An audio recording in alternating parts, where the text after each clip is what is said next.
Bueno, pues efectivamente creo que le ha tocado el turno a la historia con mayúsculas, a la historia secas, concebida como una herramienta para detectar falsificaciones, para detectar ocultaciones, para detectar exageraciones que suelen normalmente beneficiar a las clases dominantes, a las clases que mandan a los historiadores escribir tal o cual versión de la historia.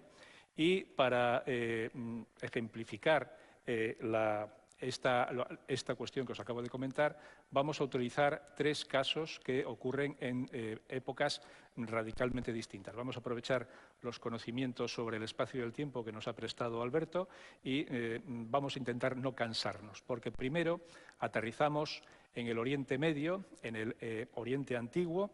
En el año 1274 vamos a traer a colación una batalla que fue la primera batalla de la historia de la humanidad, la primera batalla documentada de la historia de la humanidad, que fue la batalla de Cádiz. Además tuvo la peculiaridad de que también, a merced a esa batalla, se firmó el primer tratado de paz de la historia de la humanidad.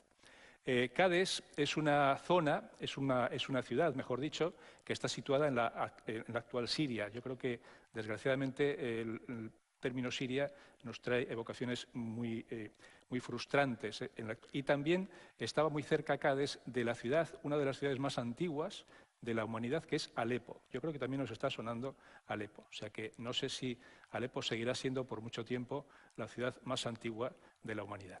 Bien, se enfrentaban, Cádiz estaba situada en el centro de Siria y conectaba el mar Mediterráneo y el interior del Oriente Medio, y el norte, Anatolia, y el sur, Egipto. Estamos hablando de dos imperios, de dos potencias mundiales en la época, que era el imperio hitita en Anatolia y al sur el imperio egipcio. El dominio de Cádiz no solamente controlaría las rutas comerciales, las caravanas que permitían el intercambio de productos, sino que también dominaría estratégicamente una zona militar de alto interés. Unos años antes de 1274 ya había habido bastantes enfrentamientos entre las tribus locales, las ciudades, Alepo, Cádiz, y los hititas habían aprovechado para apoyar a uno de los bandos, lo cual inquietó muchísimo al faraón Ramsés II, con lo cual obligó a Egipto a hacer un movimiento, porque si no los hititas iban a ir ocupando el sur hasta chocar definitivamente con las fronteras egipcias. La batalla que se va a desarrollar fue una batalla que se basó fundamentalmente en una emboscada que organizaron los hititas, engañando a los egipcios mediante unos enviados de la ciudad de Cádiz, que eran aliados de los hititas, comunicándoles a los egipcios que los hititas no estaban por allí, no había ningún ejército, y que además les iban a conducir por unos caminos desconocidos que les permitirían avanzar más rápido y llegar más pronto a Cádiz. La verdad fue que se trató de una emboscada. Según ya estaban llegando a Cádiz, entraron los carros hititas. Fue una batalla de carros, la primera batalla de carros. No estamos hablando de una batalla de estas que salen últimamente con grandes descubrimientos arqueológicos, donde han encontrado a 30, a 40, a 70 cadáveres con muestras de haber muerto violentamente. Estamos hablando de una batalla en la que se enfrentaron aproximadamente entre 80 y 100.000 soldados y varios miles de carros.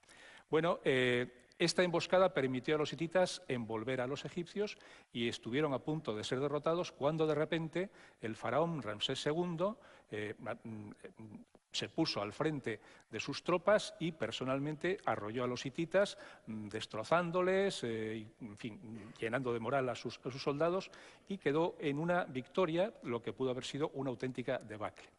Bueno, esto fue la versión que en los jeroglíficos egipcios plasmaron los escribas egipcios. Y también se pueden comprobar en los frisos, en los maravillosos relieves de los frisos de los templos egipcios, sobre todo en el templo de Abu Simbel. La realidad fue muy distinta, como digo. Las excavaciones arqueológicas demuestran que los hititas siguieron progresando hacia el sur, mientras los egipcios no repasaron nunca Cádiz. Asentamientos hititas, comercio hitita, etcétera, etcétera. Es la primera batalla de la historia de la humanidad falsificada. Entonces, eso es una cuestión que tenemos que empezar a pensar. Y vamos ahora, aprovechando los conocimientos que nos ha prestado Alberto, a movernos unos 4.500 kilómetros en un momento y 2.100 años. Y vamos a aterrizar en la península ibérica. En concreto vamos a aterrizar en la comunidad autónoma de La Rioja, pero en el año 844, y en el lugar conocido, yo creo que la mayoría de vosotros lo conocéis, o al menos sabéis no conocer personalmente, sino que lo habéis oído hablar de él, Clavijo. Bueno, año 844, están los musulmanes ocupando la mayor parte de la península ibérica. El emir Omeya, el cuarto emir Omeya, Abderramán II, tiene por costumbre organizar racias, algaradas, asaltos, etcétera, buscando botín, esclavos, y los reinos cristianos, sobre todo el reino astur-leonés, cuyo rey es el Ramiro I, bueno, pues trata de resistir de alguna manera. Había un tributo oneroso, vergonzoso, que los cristianos empiezan a negar a pagar, que era el tributo de las 100 doncellas. Tenían que entregar todos los años 100 mujeres vírgenes, y era un tributo que se cobraban los musulmanes, los omeyas en este caso. En una de esas luchas, en una de esas batallas, de repente, cuando estaban a punto de ser arrollados los cristianos, aparece a lomos de un caballo blanco el apóstol Santiago. Arrolla con los cascos del caballo, alancea a los musulmanes, los cristianos retoman la moral y al final son los vencedores, haciendo huir a los musulmanes hacia el sur. El rey poco más tarde, había decretado poner en marcha el voto de Santiago, que era un tributo que tenían que pagar los campesinos de toda esa amplia franja, desde La Rioja hasta Galicia, el 10% de sus cosechas en especie o en metálico a la Iglesia de Santiago de Compostela. Bien, pero la verdad sea dicha que las crónicas cristianas y las crónicas musulmanas de la época no citan para nada la batalla de Santiago. Y durante 400 años la batalla de Santiago no es conocida por nadie. Entonces, ¿cómo se creó, cómo se construyó la batalla de Clavijo? Pues en el siglo XIII, a mediados del siglo XIII, el arzobispo de Toledo, Jiménez de Rada, escribe una obra que se tituló De Rebus Hispaniae, es decir, de las cosas de España, una especie de historia de España. Y ahí sí que aparece la batalla de Clavijo. Aparece la batalla de Clavijo con todos los detalles que os he estado comentando. Y a partir de ahí se desata una especie de santiagomanía en España. Por ejemplo, se crea la Orden de Santiago. Es una orden de caballería por la que una serie de caballeros cristianos tiene la misión fundamental de proteger a los peregrinos que van a Santiago.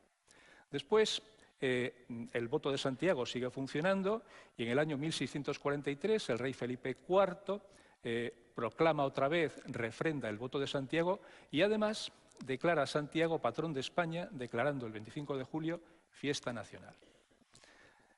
Voy a omitir algunos pasos más porque, insisto, que la santiagomanía lleva a muchísimos españoles de la época a pedir ser recibidos en la Orden de Santiago. De hecho, el hábito de Santiago es el primer paso para luego poder encumbrarse a la nobleza. Si no eres miembro de una...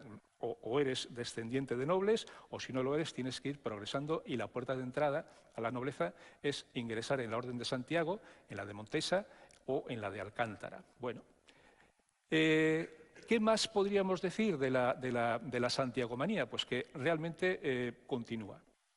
Se ha perpetuado y todos los años, el 25 de julio, el jefe del Estado vuelve a refrendar el voto de Santiago en la Catedral de Santiago de Compostela, bueno, pues haciendo como énfasis en que Santiago sigue siendo el protector de España, porque lo que hizo realmente Felipe IV fue declarar a Santiago de Compostela protector de España y además poco más tarde sería declarado el patrón de la caballería española, del arma de caballería del ejército español.